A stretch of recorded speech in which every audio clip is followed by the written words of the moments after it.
কোনো একটা নোটিশে অবহেলা করতে নেই, যেগুলো কোর্ট থেকে নোটিশ পাঠানি হয়, যেমন আপনার সমন টু একিউজ,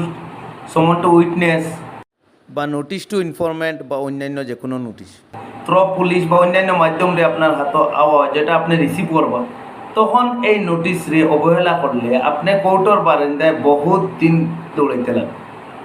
যার কারণে কোনো নোটিশ আইলে আপনার হাতে যদি কোনো নোটিশ আয়, আপনার হইতে পারে আপনি কোনো উইটনেস থাকতে পারেন, আপনার জানা নাই,